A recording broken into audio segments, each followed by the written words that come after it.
vraiment La discussion continue pendant la pub. De retour sur le plateau de Zemmour et Nolo. Je rappelle, messieurs, à vos amis et à tous vos ennemis, qu'ils peuvent réagir sur les réseaux sociaux. Ce sont des réseaux sociaux mixtes, je crois. Ce sont des réseaux sociaux mixtes, absolument. Avec plus de femmes, les femmes sont surutilisatrices des réseaux sociaux par rapport aux hommes. Pour des raisons que va vous expliquer Zemmour, mais vous ne devriez pas le lancer. On va rester là.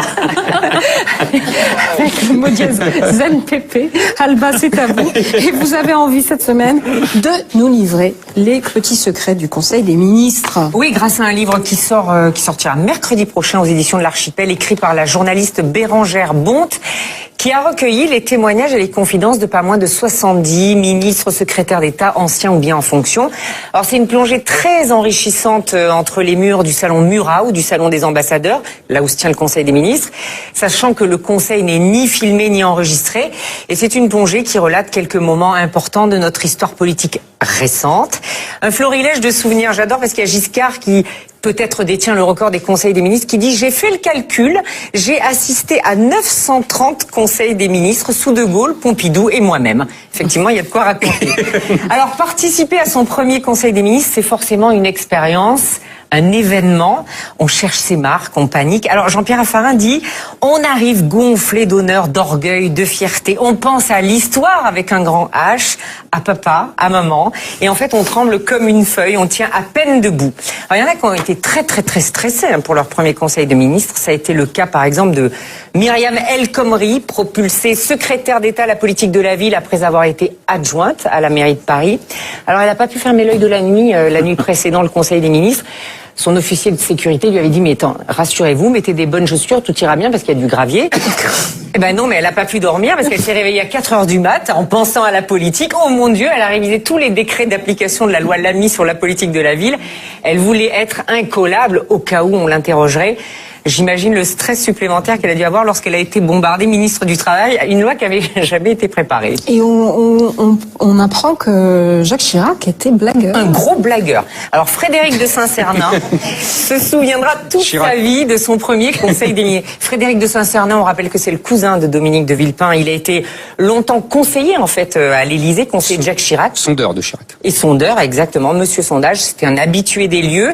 Mais il n'avait jamais franchi l'autre côté de la barrière. Il était jamais devenu ministre. Et alors, il hérite un jour, sans doute Chirac a voulu lui faire plaisir, du secrétariat d'État à l'aménagement du territoire. Et donc, il doit participer à son premier conseil des ministres, mais on le garde à l'extérieur de la salle du conseil des ministres. Tous les autres ministres sont à l'intérieur. Et là, Chirac arrive, il lui claque la bise. L'huissier annonce « Monsieur le Président de la République ». Tout le monde se tait, et là Chirac dit à Saint-Cernin, vas-y. Imaginez un peu la surprise et le fou rire général. Alors, il y a aussi au chapitre des premières fois, il faut lire le toupet de Pierre Sudreau. Vous savez qui est Pierre Sudreau? Ce nom vous dit quelque chose? Il faut se... Non, Zemmour, c'est pas... Ministre de, je dirais, des Affaires sociales ou quelque chose comme ça. Alors, pas loin. Du travail. Pas loin. On va se replonger...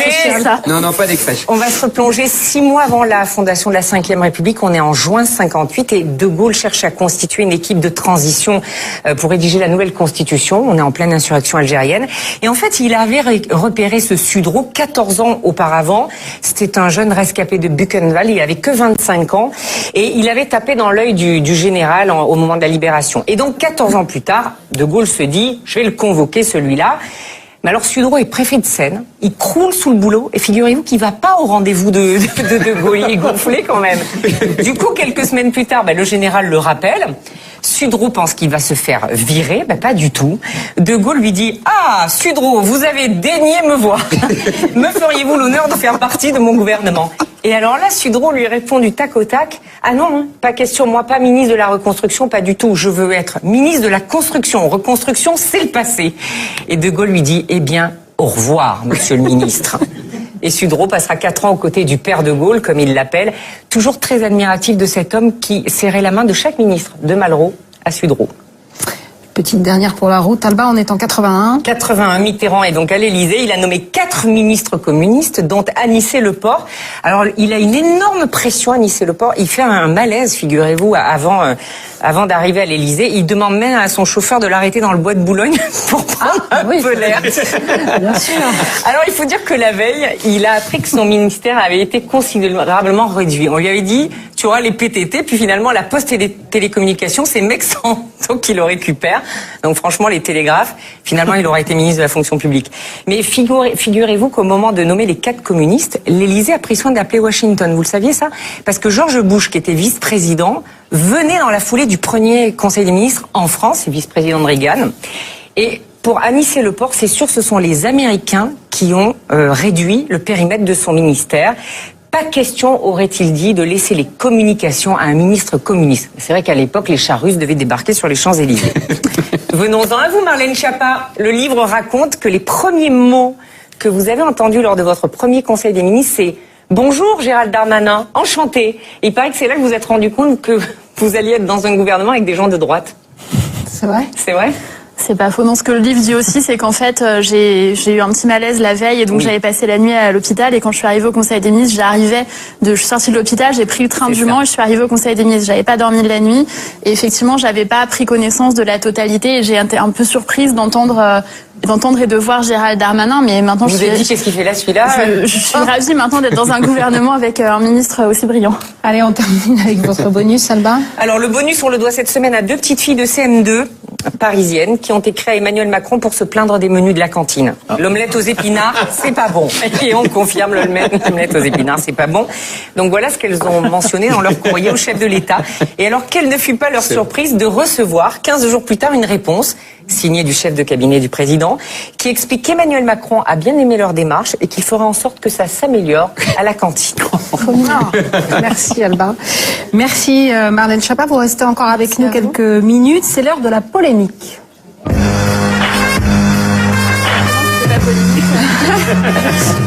Du tout, oui, juste à présent, c'était pas polémique. Alors que la grève à la SNCF roule comme sur des rails, qu'Air France, les universités, les secteurs de l'énergie cessent le travail et que les fonctionnaires manifestent, doit-on s'attendre à une convergence des luttes? Et que doit faire le gouvernement? Avant d'en parler avec Clémentine Autain, regardez, c'était hier à l'Assemblée. C'est une réforme ambitieuse qui va permettre, premièrement, d'ouvrir à la concurrence, qui va permettre ensuite de transformer le statut de l'entreprise. Et troisième élément, qui va permettre d'adapter le statut, de supprimer le statut pour ceux qui rentreront demain à la SNCF, de conserver le statut pour ceux qui en disposent déjà. Vous êtes, vous, les ventriloques de Bruxelles, un dogme rabâché, concurrence, concurrence, concurrence. Je suis fier de porter cette réforme dans l'intérêt du service public ferroviaire. Et voici Clémentine Autain. Bonsoir madame. Bonsoir madame, qui avait le droit de vote depuis 1944 et qui vous intéressait à la politique. Je vois que M. Zemmour n'a pas pris une ride, je l'ai écouté religieusement. Bienvenue au XXIe siècle, M. Zemmour. Vous êtes gentil aujourd'hui. Alors, bonsoir madame, vous êtes députée France Insoumise de Seine-Saint-Denis. Alors, ce n'est qu'un début, continuons le combat. Oui, ce n'est qu'un début et c'est un début très prometteur parce que la grève à la SNCF prend, elle est massive et que l'opération du gouvernement qui vise finalement à dissocier les usagers des salariés de la SNCF ne prend pas totalement. Et c'est notre travail aussi que d'expliciter que ce qui se joue aujourd'hui à la SNCF, c'est un choix de société. Ce n'est pas des cheminots qui défendent leur statut, mais des cheminots en grève parce que nous risquons de nous déposséder d'un outil majeur industriel pour relever le défi environnemental et que nous risquons de détériorer le rail avec une hausse des prix et un système qui fonctionne mal, comme c'est le cas par exemple chez les Britanniques, où vous savez qu'il y a 30 ans déjà, Margaret Thatcher a procédé à ce type d'ouverture et de privatisation et que le résultat est catastrophique. 2/3 des Britanniques veulent la nationalisation. Ils ont renationalisé. Je peux pas ne pas intervenir. Les Anglais ont renationalisé le rail anglais. Est-ce qu'il est possible de donner 2-3 éléments de contexte? Bonsoir Clémentine Autain. Il n'est pas du tout de langage, de contexte ou de langage. Non, de contexte, parce qu'il y a justement de langage. Moi, je pense que c'est important de dire ce qu'il en est. Il n'y a pas du tout de privatisation. Ce que fait le gouvernement, ça n'est en aucun cas une privatisation de la SNCF. Moi, j'entends, on fait grève parce qu'on est contre les licenciements, contre la privatisation, contre le fait d'annuler le statut cheminot pour ceux qui sont en train de travailler. Rien de tout ça n'est au programme de la réforme. Ce n'est pas pour ou contre les cheminots. Moi, je crois pas qu'il faille dire que les cheminots sont privilégiés, etc. Ça n'est pas le cas.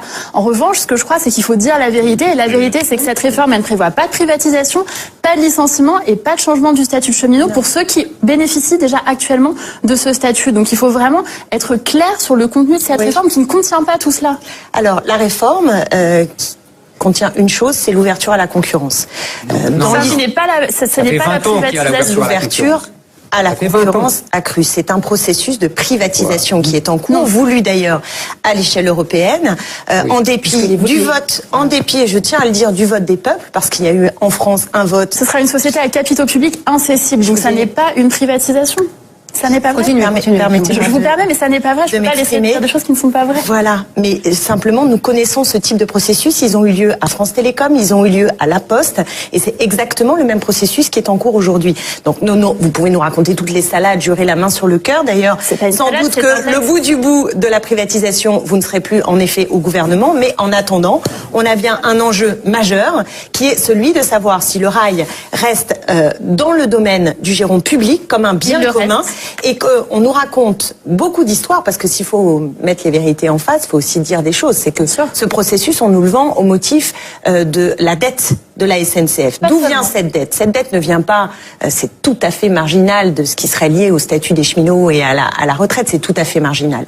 Et surtout, attention, les cheminots ne sont pas des privilégiés. Elle vient de choix qui ont été faits. Elle vient au moins de deux choses, sans doute plus, il faudrait décortiquer, mais disons au moins deux choses fondamentales. De choix qui ont été faits de privilégier des grandes lignes, très coûteuses et qui n'étaient pas forcément prioritaires. Et deuxièmement, du fait que, par exemple, des camions qui roulent sur les routes, c'est que les routes, c'est pas les entreprises de camions qui les entretiennent. C'est l'État, c'est notre propriété publique. Et bien là, ce qui coûte très cher, c'est l'entretien des rails de chemin de fer. Et notre inquiétude, qui est une vraie inquiétude, il faut l'entendre, c'est que demain, ce qui fait l'égalité républicaine, qui fait que justement, il y a des postes qui ne sont pas rentables, et donc des trains qui arrivent à des gares qui ne sont pas rentables puissent continuer à exister. Que le tarif du train soit mieux encadré. Aujourd'hui, c'est terrible, cette dérégulation. Parce que, alors qu'il faudrait prendre le train plutôt que l'avion, il est bien souvent moins cher de faire Paris-Marseille ou de faire Toulouse-Paris en avion qu'en train. Et tout cela, si l'État, si les pouvoirs publics, la puissance publique n'a pas les leviers pour décider, alors la COP21, on peut la mettre à la poubelle. Alors les garçons, vous n'entendez plus. C'est bien pour ça que c'est une entreprise publique à capitaux plus quand ce sont des femmes. On est au 21e siècle, alors maintenant il y a plus que les femmes qui parlent. Est-ce que je peux intervenir? Elles ont 2000 ans rattrapés, elles n'ont pas parlé pendant 2000 ans. C'est très gentil de nous offrir votre temps de parole. C'est bien connu. C'est pour cette raison, moi je partage tout à fait le constat avec Clémentine Autain, je suis tout à fait d'accord sur le constat. En revanche, il faut dire vraiment ce qu'il y a dans cette réforme. Et dans cette réforme, il y a le fait que l'État, justement, garde la main, puisque ce sera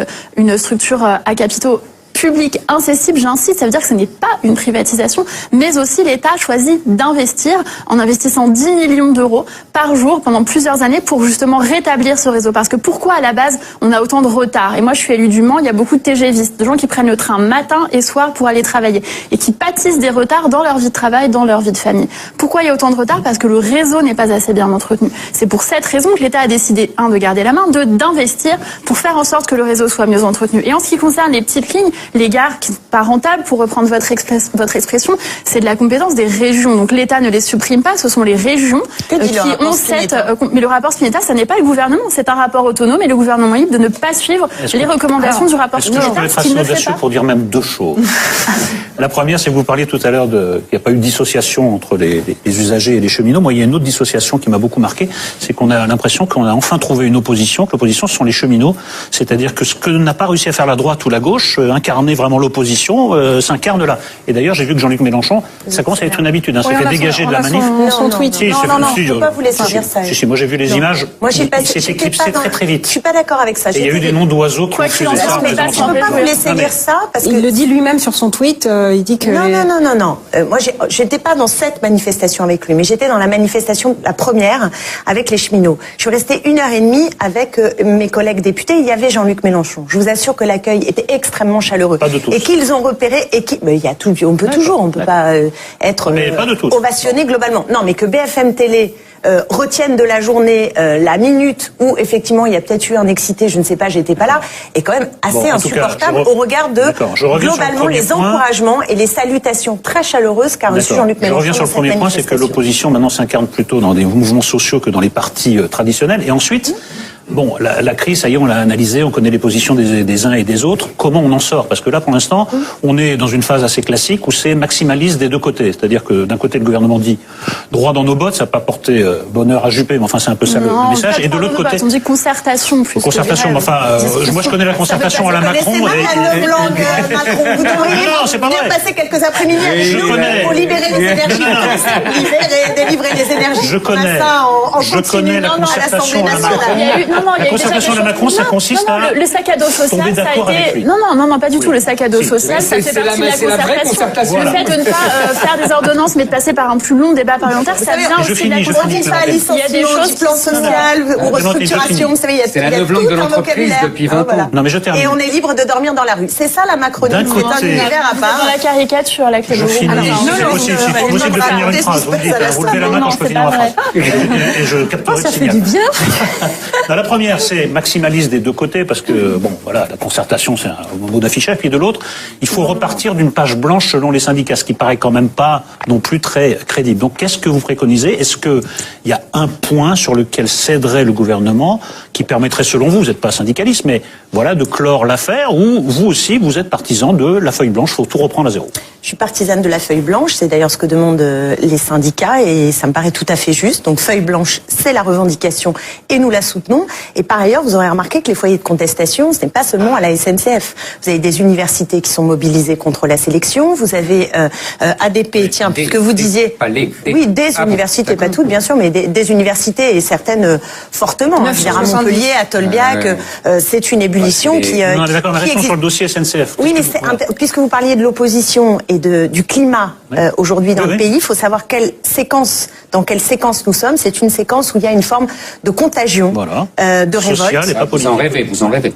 Elle est en train, moi je suis pas Madame Irma, je ne sais pas jusqu'où cette contestation ira, mais en tout cas elle se réveille. J'étais encore samedi dernier avec les salariés de Carrefour au Sevran-Bodot, je n'ai jamais vu autant de salariés mobilisés, eux aussi contre un grand groupe.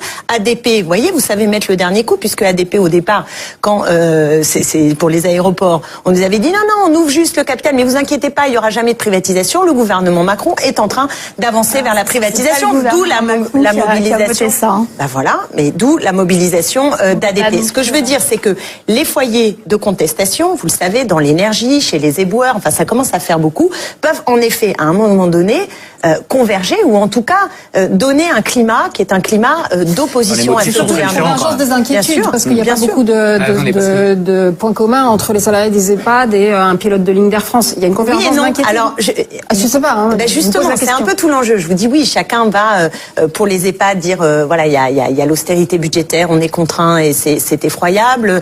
Pour la SNCF, non à la privatisation. Donc on peut imaginer que chaque secteur a en effet son motif de contestation. Mais nous, comme force politique, notre responsabilité et notre défi, c'est de convaincre que derrière tout cela se joue un choix de société global. C'est-à-dire, est-ce qu'on continue à rentrer dans les clous de l'austérité des fameux 3% qui bloquent le pays, qui créent de la récession économique et qui creusent les inégalités, ou est-ce qu'on met le paquet sur le bien commun et sur une relance qui donne sens à la façon dont nous faisons société ensemble? C'est-à-dire que le problème avec Clémentine Autain, c'est si on a fait Monsieur Zemmour. Non, mais un problème global, c'est que je suis d'accord avec les prémices et les analyses, et je suis pas d'accord avec les conséquences qu'elle en tire. Mais bon, après tout, elle a le droit de tirer les conséquences qu'elle veut. Ce qu'il y a, c'est là où je trouve, à mon sens, qu'elle n'a pas tort, c'est quand elle dit que c'est un projet européen global. C'est-à-dire que depuis, d'ailleurs, vous êtes injuste avec ce gouvernement. C'est pas ce gouvernement qui a engagé la concurrence. Ça fait 20 ans. Tous les gouvernements de gauche et de droite, on est d'accord avec ça. Complètement d'accord. Voilà. Donc ça fait longtemps. Il ne fait que finir le travail. Aggraver, et pas je dirais. Aggraver, c'est un autre sujet. Pour l'instant, je serai plus neutre. Pour l'instant. Bon. Donc là, effectivement, c'est une stratégie qui est de mettre de la concurrence partout, parce qu'il y a le dogme de la concurrence à Bruxelles et qui s'est imposé dans toute l'Europe.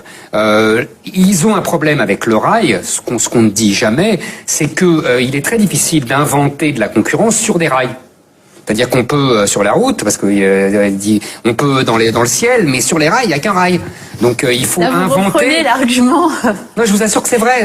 Des spécialistes m'ont expliqué ça. C'est un peu fallacieux la concurrence sur le rail. C'est un peu bidon. C'est-à-dire qu'on fait de la vraie fausse concurrence pour pouvoir essayer de stimuler. Je vois bien le principe économique. C'est pas forcément le même train qui part à 13h07 mais parce que ça de veut la dire que même la gare, du SNCF même endroit. Il peut y avoir plusieurs gares dans une ville. Mais ça veut dire que la plusieurs SNCF, trajets. non, il peut y avoir plusieurs heures de Il y a départ. La rarement plusieurs gares concurrence, dans c'est une pas ville. forcément Sur le fret, possible. elle existe déjà sur le fret. Mais c'est la Et concurrence c'est une avec- catastrophe. Voilà, exactement. Et Elle a c'est raison. une catastrophe. Là-dessus, elle a raison. En tout cas, pour la SNCF française. Oui, oui. Parce que pour les Allemands, par exemple, ils s'en sortent mieux. Il faut être honnête. Les Mais Japonais, le prix du non, non. rail est beaucoup plus cher en Alors, c'est Allemagne. ce que j'allais dire. Alors que ce qui marche bien, c'est la Suisse. Monsieur c'est Zemmour ce va peut-être se que- mais retrouver tout à là-dessus. fait, on est 100% d'accord avec public la et Suisse. ça marche bien. Alors, Et les Suisses prennent beaucoup mais de je suis trains. tout à fait d'accord. Mais il faut savoir que le billet de train, par exemple, en Allemagne et en Angleterre, on a déjà eu cette discussion avec un syndicaliste ici, est beaucoup plus élevé. Nous, on a des subventions qui sont plus élevées. C'est un choix en même temps. On peut estimer que le passager, le voyageur doit payer plus cher. C'est pas complètement scandaleux. Maintenant, on a cette discussion-là. C'est assez intéressant parce que on voit bien que il y a une part de jeu de rôle. C'est-à-dire que d'un côté, le gouvernement dit essaye de monter les passagers contre les cheminots. Bien sûr. Mais c'est classique, mais c'est pas. Mais non, C'est mais normal. c'est pas Tous les vrai. gouvernements ont Non, tenté non, c'est ça. pas le C'est cas. logique. C'est Et pas le eux cas. on voit bien qu'ils essayent eux au contraire de jouer la solidarité entre les passagers et les cheminots. Solidarité un peu forcée. Pour l'instant, il faut bien le dire. Pas du tout. D'ailleurs, vous me permettez de dire qu'il y a des caisses de solidarité qui s'organisent sur les réseaux sociaux. Ouais. Et pour que cette grève tienne, pour qu'on puisse Non, mais maintenir ce vous service en public. trouverez, mais Voilà. on reconnaissait Il est bien que les gens ceux qui ne peuvent pas faire la grève et qui sont solidaires soutiennent financièrement cette grève. Il y a une essaie grande de différence les cheminots. entre les gens qui viennent de loin, de la lointaine banlieue, qui sont complètement abandonnés. Ouais. Là, il y a vraiment, c'est un scandale. Parce que moi, je m'en moque, je suis à Paris, je prends pas le train. Pardon, Je fais mais à Alors pied. moi qui suis élue de Sevran-Villepin-Tremblay, je peux vous parler du RERB toute la fin de l'après-midi. Scandale, On essaie Ce qui est de un fausser scandale. le débat. Un scandale, mais c'est pas Pardon, seulement mais du le Macron, débat, ça fait 30 ans. le débat, Exactement. monsieur Zemmour, On aimerait bien les on essaye de investissements. fausser le débat. Le débat, c'est pas pour ou contre les cheminots. Si vous attendez que je dise du mal des J'ai pas cheminots dit ça, ou que je c'était dise pour- que les cheminots sont les gens les plus privilégiés du monde, Vos non, collègues je ne font ça le dirais très pas. bien, il y a pas besoin de Non, vous pas du imiter, tout. je reconnais. Pas du tout. C'est pas vrai. C'est pas le cas. Personne n'a dit cela. Personne ne dit au gouvernement que les cheminots sont les gens les plus privilégiés du monde et qu'il faudrait revenir, etc. Et je n'utilise d'ailleurs pas le mot non plus de privilège en ce qui concerne les cheminots. Et de Ce n'est pas le grévitude. cas. Le débat, ça n'est pas pour ou contre les cheminots. Tout le monde est pour le fait que les cheminots puissent travailler dans des bonnes conditions. Le débat, ça n'est pas non plus pour ou contre la privatisation. Vous disiez, Clémentine Autain, que la revendication, c'est contre la privatisation. Bah, ça tombe bien, nous aussi, L'ouverture à on la est contre. concurrence. Non, vous avez dit contre la privatisation. C'est ça que vous avez dit. Donc, si c'est ça la revendication, eh bien, cessons la grève. Votre revendication, nous Mais je veux pas l'acceptons. sur les- Nous l'avons. C'est vous qui jouez sur les mots. Vous avez dit la Mais revendication, Madame c'est contre Schiappa, la privatisation. la concurrence et Il la n'y a privatisation, pas- c'est il n'y deux a sœurs pas- jumelles. Non, il n'y a pas de privatisation. Il n'y a C'est pas un de mensonge. privatisation. C'est pas vrai, monsieur Zemmour. Vous pouvez avoir des entreprises publiques qui Ouais. sont tenues Oui. par des capitaux Oui, oui, publics oui, vous avez avec raison. des concurrents qui sont Vous des avez raison, concurrents mais privés. après, on Ça dit- existe, pas ça n'est remarqué pas la que même dans chose. plein de Vous avez raison. Économiquement, ça n'est pas la même chose. Dans un temps T, vous avez raison. Vous avez raison. Et ben dans le Mais temps dans un pendant temps lequel ce T qu'on va plus 10, dire, c'est que on va nous dire- sommes on va comptables dire, de mais ce non, que c'est fait pas le possible, il gouvernement faut la pendant le temps privatisation. où le gouvernement gouverne et pendant le temps Nous où ne le voulons gouvernement pas est là. qu'un doigt Il n'y a soit pas mis dans le processus de privatisation. privatisation. Mais Il n'y a déjà mis, pas de ma chère. privatisation, Oui, c'est mais une ouverture. Conformément à ce qui a été voté en 2015, il y a une transformation de la SNCF avec l'investissement. Pourquoi ça, on n'en parle pas? Dans ce projet de transformation du gouvernement, il y a un investissement massif pour résorber, pour faire en sorte que le réseau aille mieux, qu'il y ait moins de retard et que le service Alors, Madame Schiappa, aux passagers pourquoi- soit meilleur au Pourquoi la final. moitié des Français donc ne soutiennent pas cette réforme si c'est d'aussi bon Alors, sens que ça? d'abord, si on met en cause le fait que l'INED dit que 72% des tâches ménagères sont faites par les femmes, on peut mettre en cause aussi votre statistique personnelle. Mais plus sérieusement, Vous savez, c'est Zemmour et Nolo, faut pas confondre. excusez-moi, je fais un amalgame. Non, mais je vous renvoie à quelques fois. Vous avez bien raison, pas d'amalgame. Je reste sur vous, monsieur Il y a des Nolo. sondages qui sont Vous assez avez- clairs. je pense que c'est parce qu'il faut qu'on l'explique mieux. Si les gens nous disent, nous sommes contre la privatisation, mais bien sûr, si les gens nous disent, c'est parce que c'était nous déjà le sommes truc de Juppé, ça lui a contre pas la porté bonheur. privatisation, C'est vrai. il faut expliquer que nous ne faisons pas de privatisation. Et moi, je crois qu'il faut sortir du débat. Je soutiens les cheminots, j'attaque les cheminots. Ça n'est pas le sujet. Le sujet, c'est comment on fait pour que toute la France, tous les Français aient des trains qui partent à l'heure, qui arrivent à l'heure, qui voyagent dans de bonnes conditions, avec une bonne qualité de service, et des gens qui travaillent dans des bonnes conditions, qui correspondent à ce qu'on vit au XXIe siècle et qui restent pas sur des choses antiques qui nous amènent à avoir des réseaux mal entretenus, qui nous amènent à avoir du retard, qui ne font pas Alors, plaisir non plus aux cheminots. C'est ça Un mot de conclusion, Clémentine Autain, Non. si vous voulez, ou pas. Sur ce sujet, Oui, oui. bien sûr.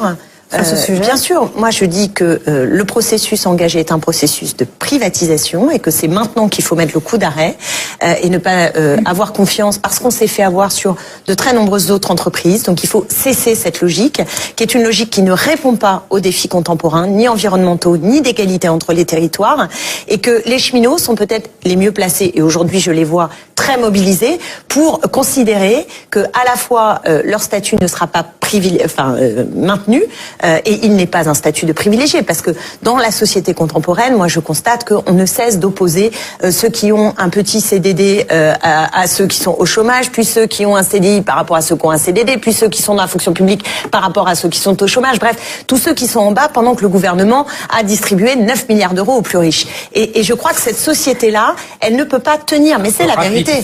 Alors, c'est la vérité. Non, mais je sais, c'est votre argument, c'est parce qu'il a supprimé l'impôt sur la fortune. C'est bien. Pas que l'impôt sur la fortune. Ah non, Pas que sur la fortune. Ça dépend. Sur la fortune.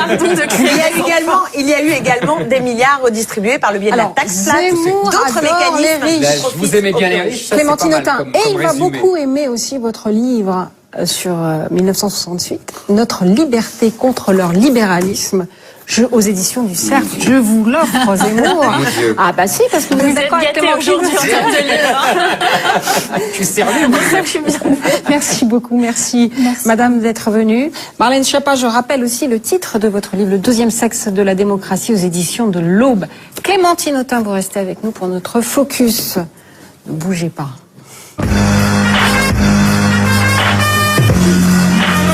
Avant de recevoir Stéphane Guillon, regardez, il était sur scène le soir de la victoire d'Emmanuel Macron. La présidence normale. Est-ce qu'elle va pas nous manquer finalement? La présidence normale. Vous le voyez peut-être sur les images, quelques drapeaux européens. Alors il y a beaucoup de monde, il y a des familles, des enfants qui sont ici au pied de la pyramide du Louvre. Il est 19h58, on va rester en image sur les 2 lieux de rassemblement, ça y est. On y est, c'est le moment de vérité. Voici le nouveau président de la République et c'est Emmanuel Macron. Le nouveau président de la République. Marine Le Pen obtient ce soir. Allez, voici Stéphane Guillon. Bonsoir. Asseyez-vous. Bienvenue. Stéphane Guillon, Clémentine Autain. Bonsoir Stéphane Guillon. En tout cas, Stéphane Guillon, Clémentine Autain, c'est rare d'avoir 2 humoristes coup sur coup comme ça, qui se suivent. Alors, mais il y en a une qui est vraiment drôle. C'est vrai, je vous l'accorde. Alors, Et lui est vraiment méchant. Il se force. Ah ouais. Je dirais peut-être que le plus méchant n'est pas celui qu'on croit, effectivement. Alors, vous êtes acteur, vous êtes humoriste et chroniqueur de radio et de télé. Enfin, pas à l'heure actuelle, vous étiez. Radio et télé. Vous publiez « Et journal d'un infréquentable » chez Grasset. Dans votre livre, vous racontez à votre manière les 2 dernières années politiques. Est-ce que le rire, quand il s'apparente à de l'impertinence pédagogique, à une certaine forme de distance critique, est un nouveau genre de journalisme? C'est ce qu'on nous avait reproché à l'époque de France Inter, de mêler le rire et la politique. Ce qui me paraissait assez... J'adore la phrase de Coluche qui disait « J'arrêterai de faire de la politique le jour où les hommes politiques arrêteront de nous faire rire. » C'est là qu'on voit qu'on est de la même génération avec vous. Mais bon... non, je pense que c'était un faux procès qu'on nous faisait. C'est pas forcément un procès, hein.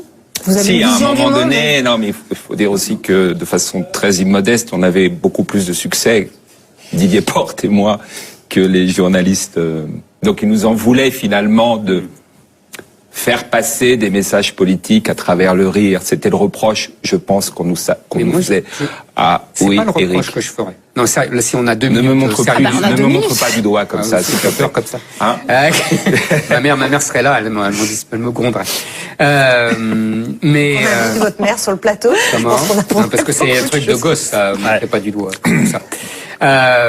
Non, le reproche est idiot de dire que les humoristes font de la politique. Les humoristes ont toujours fait de la politique.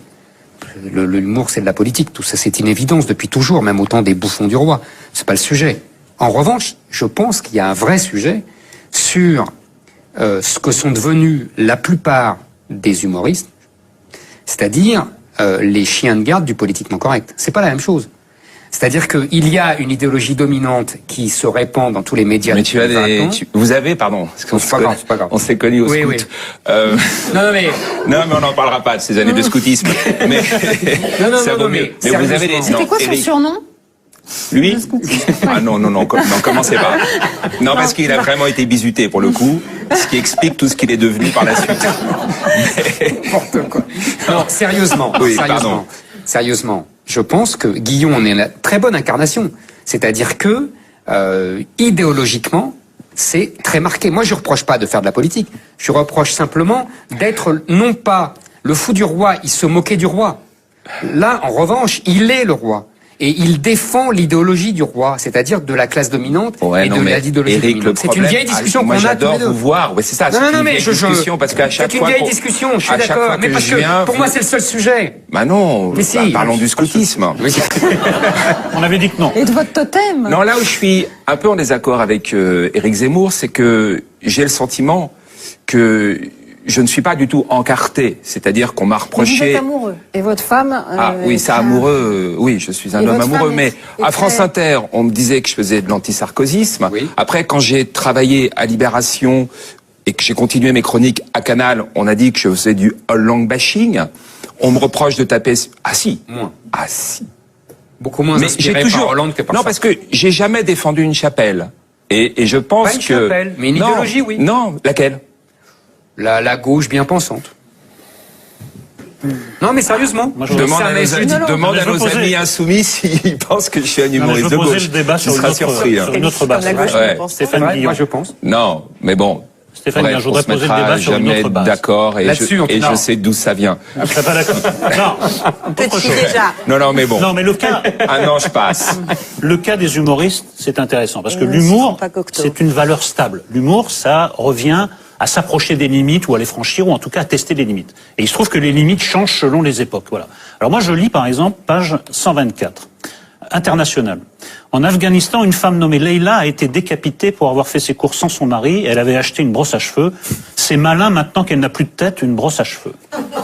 Alors, c'est dommage que... Oui, non mais bien sûr que... Mais c'est dommage que Marlène Schiappa soit pas là parce que Marlène Schiappa vous aurait expliqué que maintenant... Ça se fait plus. C'est plus le genre de blague qu'on peut faire. Or, ce qui est intéressant dans votre cas, c'est que ce que dit Marlène Schiappa, c'est plutôt votre famille de pensée. Vous êtes plutôt un, je sais pas, il y a une sorte de pacte. Vous êtes plutôt féministe quand même, et vous êtes confronté à cette nouvelle limite. Comment vous les vivez? Ah, vous me considérez comme féministe, moi. Donc vous me considérez comme un humoriste de gauche et vous comme un humoriste féministe. Alors que les humoriste féministe, ce serait vous réduire. J'apprends des tas de choses sur moi-même. Non, ce serait vous réduire. Ce que je propose, c'est que je m'allonge sur la table. Non, alors je simplifie ma question. Comment vous percevez cette apparition de nouvelles limites? Marlène Schiappa nous a expliqué. Non, mais les limites pour les humoristes sont très excitantes, puisque plus il y a de limites et plus il y a de transgression. Merci. Donc moi, j'ai toujours adoré les limites. J'adore flirter avec ça. Je pense que l'humoriste a le droit à l'outrance. Ce n'est pas un citoyen au-dessus des autres. Les limites de l'humoriste sont les limites de tout le monde. On peut pas être insultant, on peut pas diffamer, on peut pas tenir des propos racistes, antisémites. Bon, une fois qu'on a dit ça, oui. on a. Oui, parce que le sexisme est une forme d'outrance. Tant que c'est pas insultant, je pense qu'on peut y aller, évidemment. Oui. Ah, vous n'êtes pas d'accord? Moi, je suis vraiment pour une liberté d'expression, en particulier pour les humoristes. Je suis toujours très, très angoissée quand il y a une police de la pensée à tout sujet. J'ai l'impression que ces questions-là doivent être réglées par la confrontation politique et par l'élévation du débat politique. La prochaine fois que je serai au tribunal, je vous appellerai, vous témoignerez pour moi. Oui, non, mais bon. Non, parce que c'est marrant, je vous ai pas entendu. Mais vous êtes pour la liberté d'expression. Je n'ai jamais porté plainte. Non, j'ai pas dit ça, mais... Vous voyez, je me tiens bien. Mais c'est vrai, voilà. c'est déjà ça. Et pourtant, vous dites des choses qui, je vous assure... C'est déjà ça. Non, mais la prochaine fois, je dirais Clémentine Autain. Non, ça m'aidera, peut-être. Non, mais entre une féministe pure et dure et Éric Zemmour, il y a ce qu'on appelle le juste milieu. Ça y est. Non, c'est Louis-Philippe. C'est plus Guillon, c'est Louis-Philippe. Qui existe. Je sais pas s'il est juste. Mais s'il existe. Venez à la maison, vous verrez. Non, est-ce que non, mais je veux dire, c'est sûr que tous les deux, non, c'est pas possible. Tous les deux, Mais c'est toujours un indice de quoi on rit, à quelle époque et bien sûr, voilà, les limites sont. c'est un indice Alors, politique fort. Stéphane Guillon, page 208, une grille de Jean-Luc Mélenchon, par exemple, avec une... Non, c'est assez Ça vous a rigolo. fait rire, c'est ça que vous voulez me dire?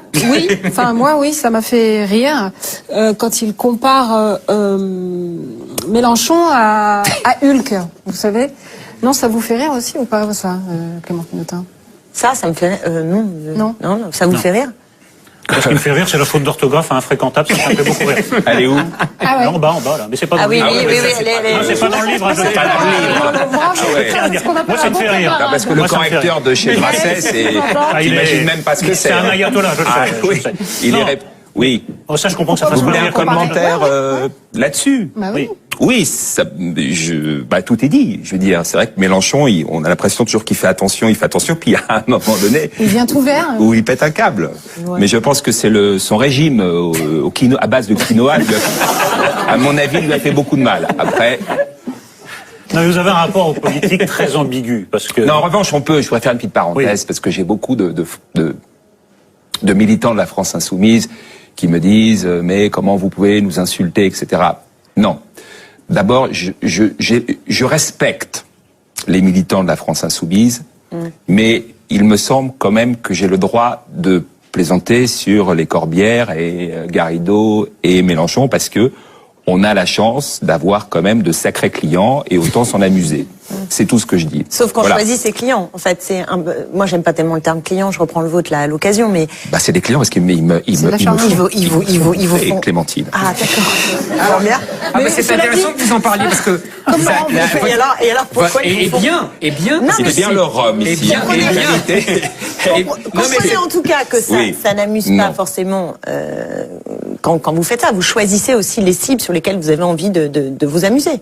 C'est pas sans idée derrière, ou c'est juste parce que c'est des personnages qui vous inspirent. Ah oui, ils sont très inspirants, mais c'est vrai que... faut dire qu'il a tout perdu avec Sarkozy, alors il faut bien qu'il en... Non, quand Christine Boutin prend sa retraite, pour les humoristes, c'est une catastrophe. Moi j'ai l'impression... Laurent Wauquiez arrive, c'est ce que je dis, la défaite de Sarkozy. La nature a horreur du vide. D'accord, mais Macron en Bonaparte, vous trouvez pas que c'est un personnage aussi si, mais Macron, on va peut-être en parler. Macron, je ne peux pas m'en occuper parce que ma femme est raide dingue de Macron. C'est juste, je veux dire, c'est très malhonnête de ma part, c'est que c'est juste pour avoir la paix à la maison quand j'arrive. Non mais sérieusement, Stéphane. Oui.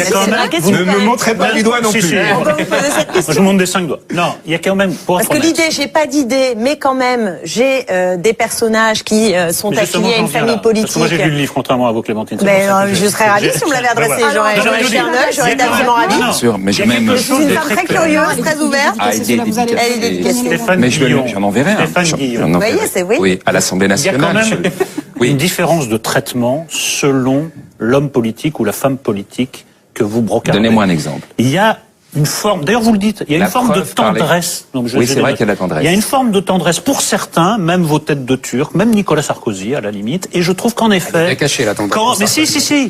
Parce que... mettez-vous d'accord entre vous. Non, mais c'est le principe de l'émission, on n'est pas d'accord. C'est pénible. Et je trouve que cette tendresse, on l'aperçoit moins, pour rester dans la litote, en effet, envers Garrido, Corbière et Mélenchon. Je trouve que vous êtes... C'est très mainstream, hein. Vous êtes plus...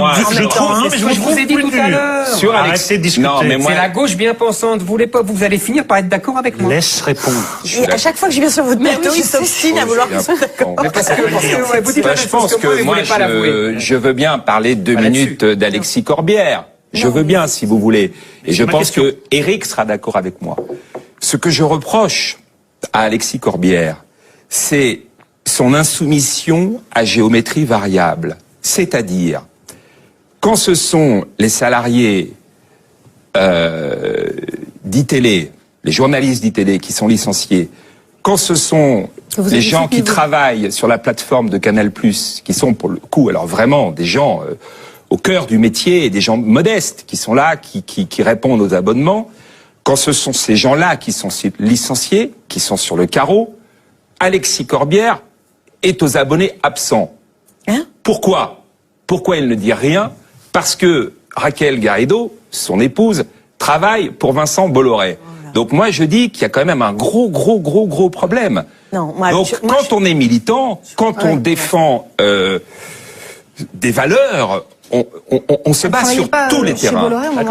Mais moi, quand j'ai travaillé chez Bolloré, je n'ai cessé, et c'est pour ça que j'ai pris la porte, de dénoncer des choses. J'ai été à la grève d'ITélé, je les ai soutenus plusieurs fois, à plusieurs reprises. Moi, permettez-moi quand même, parce que là, l'attaque est assez violente et je trouve qu'il y a deux poids, deux mesures. Les faits sont têtus.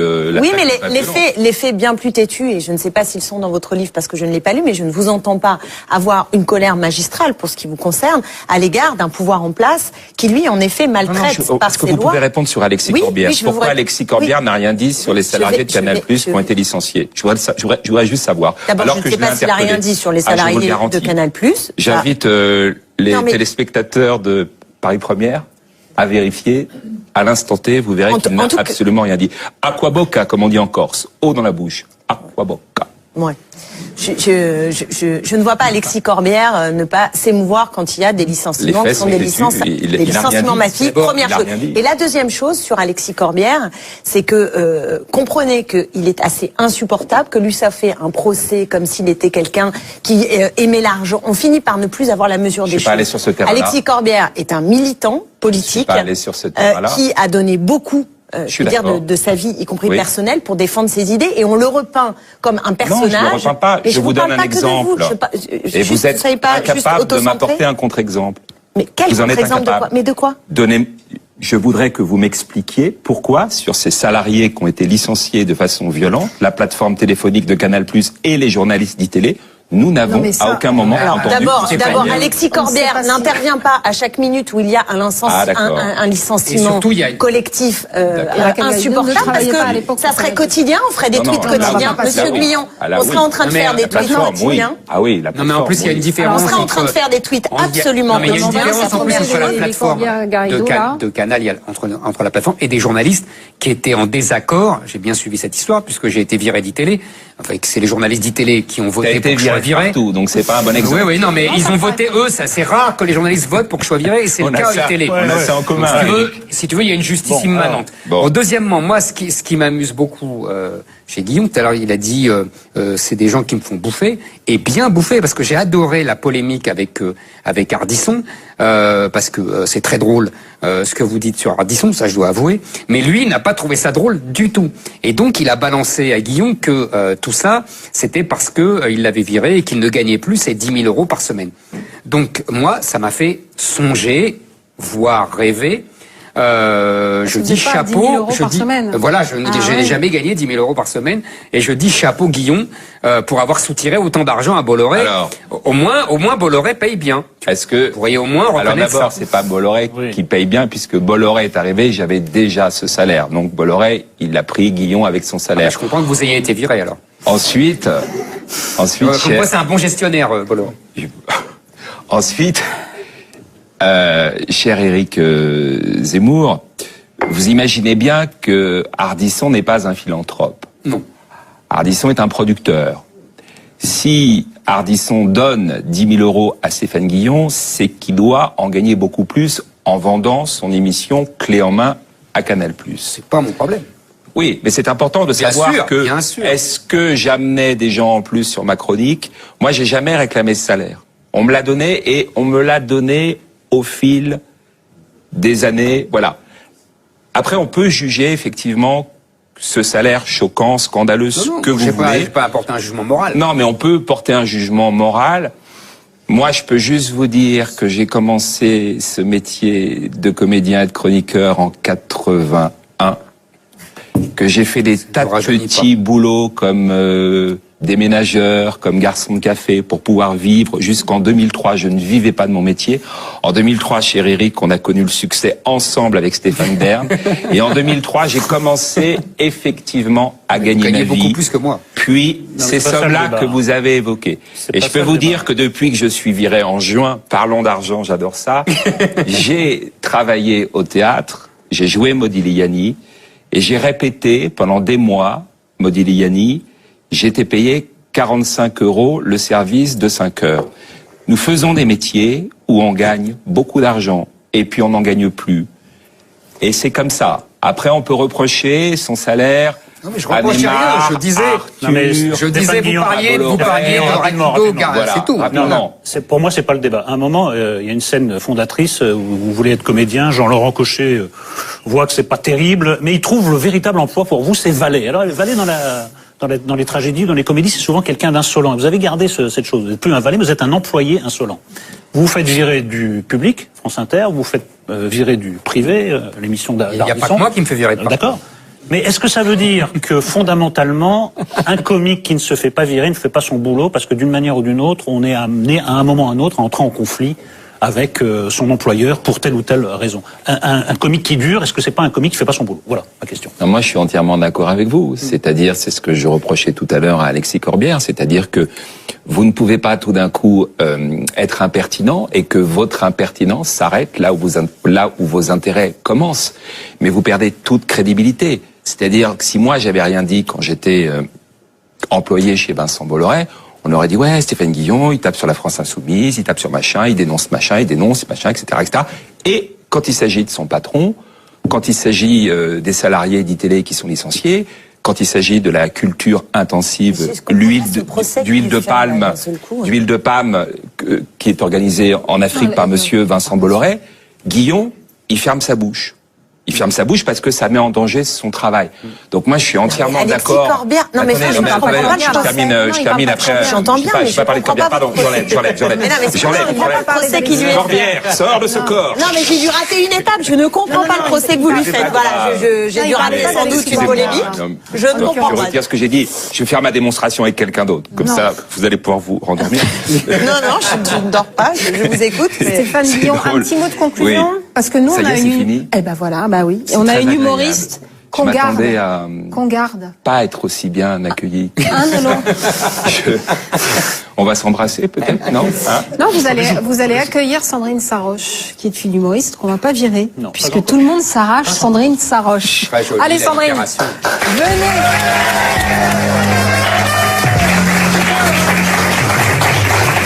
Alors, merci à tous les deux. Stéphane Guillon, je rappelle le titre de votre livre que vous allez donc faire parvenir à Clémentine Autain à l'Assemblée nationale. Enlever toutes les pages. Je vais vous voir regarder les indignations sélectives de Monsieur Guillon. Journal d'un infréquentable, Stéphane Guillon chez Grasset. Et après, on reçoit Monsieur Philippe Courroy. Mais pour l'instant, c'est la pub. Voilà.